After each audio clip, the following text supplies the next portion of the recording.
Continuamos conversando con la profesora Mary López, directora de la Escuela de Educación. Profesor, le dejábamos en el segmento anterior pues una pregunta referida precisamente a esa politización pues que ha ocupado las distintas instancias del país y por supuesto en el área educativa o de los educadores egresados de nuestra universidad se presentaba una situación en años anteriores, no sé si este año continuaba la misma problemática. Egresamos profesionales con excelentes capacidades, pero luego entonces en los puestos de trabajo que son de una u otra forma coordinados por el Ministerio de Educación se les cierran las puertas. ¿Ha continuado la situación al respecto?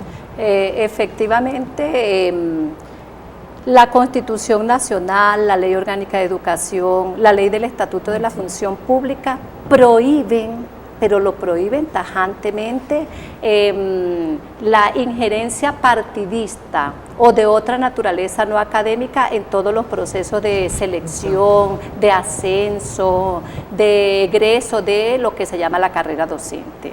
Pero como prácticamente en este país hay ausencia de Estado de Derecho, lamentablemente, pues eso no se cumple en la realidad. Primero, hace muchísimos años que no hay concurso.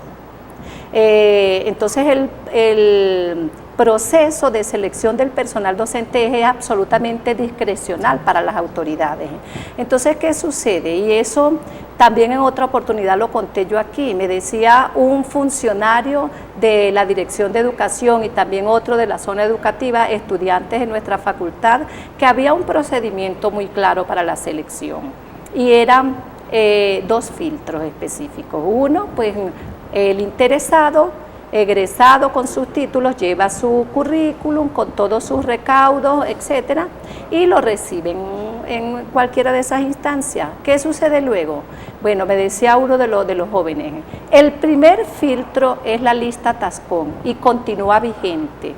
Entonces, si usted aparece en la lista Tascón, yo me imagino que la nueva lista será la lista Rodríguez después de la firma ahora para el revocatorio, como de hecho los medios de comunicación lo han señalado.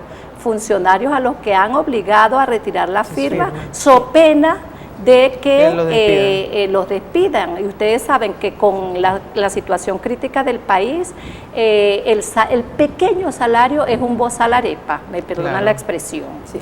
Entonces, el primer filtro es la lista Tascón. Repito, en este momento la nueva lista será la lista Rodríguez. Si usted no aparece en alguna de esas listas, entonces tiene que pasar el segundo filtro, si está inscrito o no en el PSUV. Si no está inscrito, usted va para un cajón que está allá, ni lo revisan. Y eso continúa vigente. Y en relación con yo lo llamaría partidización de esos procesos, evidentemente sigue ocurriendo cuando se obliga a miles de contratados profesionales de la docencia a que vayan a marchar, a que vayan a apoyar, a que se pongan las boinas rojas, las franelas rojas, a que colaboren para pagar a un bus para ir a hacer bulto en distintas ciudades. Entonces, efectivamente continúa. Lo cual, todo esto se repercute, ¿no? Repercute directamente en la calidad educativa, porque el docente está cumpliendo tareas que no son las que están estipuladas en la ley ni las que son de su competencia.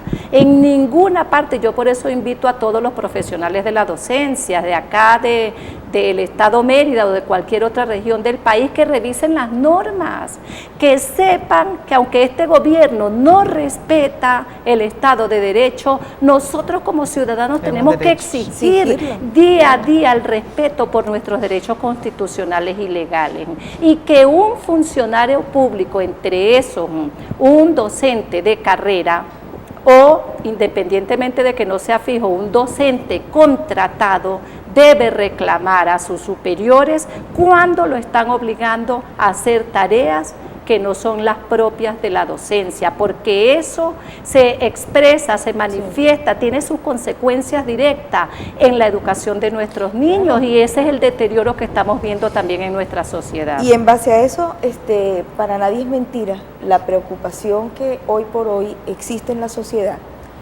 y en nuestro país, es la pérdida de valores. Esa pérdida de valores que va muy de la mano de las modificaciones curriculares, de los cambios curriculares no adaptados a la realidad que hay, sino a la realidad que conviene, y eso considero yo pues que de una u otra manera viola los derechos humanos, por supuesto,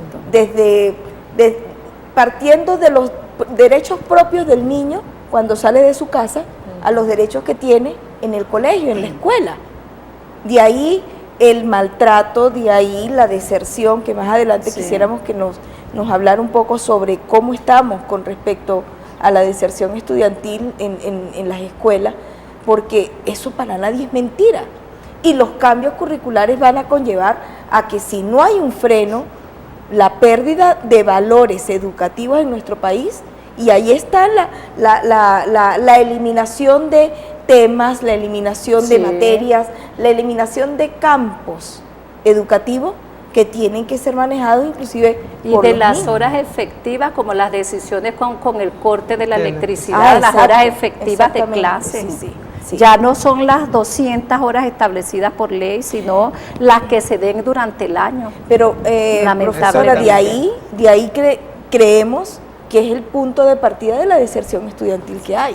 Porque entonces los niños no tienen colegio, entonces se van a vender o a hacer negocios con los padres, que de una u otra manera es un tipo de maltrato, porque los niños no tienen por qué trabajar. En relación con el maltrato infantil, yo voy brevísimamente a contar una anécdota. El jueves pasado, justamente, dos alumnas mías estaban defendiendo su memoria de grado sobre el maltrato infantil. Fueron mis tutoradas de pregrado. Y al final, después de tanto trabajo, ellas llegan a una conclusión específica de una nueva tipología en el maltrato infantil en nuestro país. Y ese maltrato al cual todavía no le han logrado dar un nombre, en ese sentido yo estoy trabajando y pensando mucho, ese nuevo maltrato que sufren, maltrato infantil, por tanto que sufren nuestros niños desde las más tempranas edades en nuestro país, es producto de esta crisis coyuntural por la escasez de medicamentos y de alimentos. Exacto. ¿Cómo afecta a los niños? Bueno, si el padre o la madre no tienen con quién dejar a sus niños para irse a hacer la cola, se lo llevan, exponiéndolos desde las más tempranas horas de la mañana, no solo al clima, sino al peligro de la calle. Es decir, un niño a esa hora tiene que estar durmiendo, no desde las 3, 2 de la mañana acompañando a sus padres a hacer una cola. Si están en la cola, evidentemente no van a clases. Si van a clases y se han levantado temprano para acompañar a sus padres, van con sueño. Pero además se les está afectando en todo, aparte de que la falta de sueño, la tranquilidad afecta su desarrollo motriz normal, también se les afecta en la alimentación, en el cuidado diario, hasta el punto que eso también lo dicen profesores que están activos pues, en las escuelas. Hay familias que debido a la crisis económica, supongamos si tienen 3 niños o 2 niños, un día va un niño y otro día va el otro niño. ¿Por qué? Porque se tienen que prestar los uniformes. Eso es una realidad que estamos sufriendo en Venezuela. Maestros que dicen que los niños se desmayan en la escuela porque no han comido. Al almuerzo, al día siguiente, después de almuerzo, llegan a clase y han contado que el día anterior, se tomaron un guarapo, el que les pudo dar la madre, y han ido sin almuerzo, se desmayan.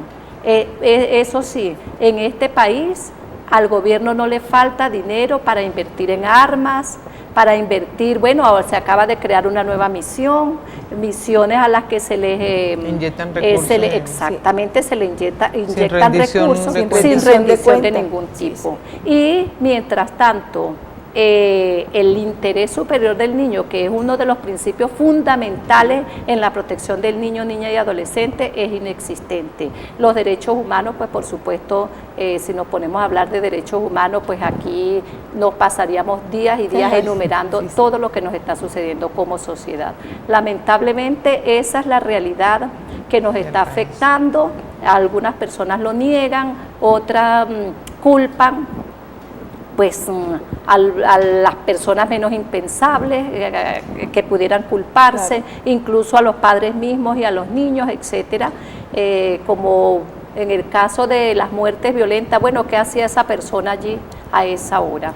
Como que si eso fuese justificación. De esa manera se está justificando absolutamente todo. Entonces, todo esto que hemos conversado en estos momentos efectivamente afecta la calidad educativa, afecta la deserción escolar, que cada día crece más, deserción que ha llegado también a las aulas universitarias por diversas razones.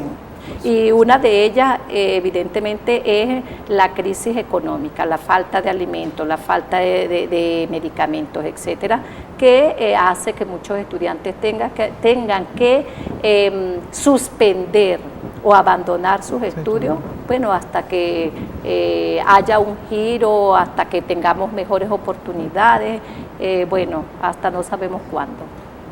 Gracias, profesora, por acompañarnos. De verdad que ha sido bien interesante, incluso quisiéramos más tiempo para poder seguir profundizando en el tema, porque es muy importante la educación y por supuesto nuestros niños desde tempranas edades, pues atenderlos, porque son el futuro pues del país. Muchísimas gracias por atendernos en el día de hoy. Muchas gracias, profesora, por habernos acompañado en el programa. Sí, vamos a la pausa y entonces en breve continuamos con el programa del día de hoy.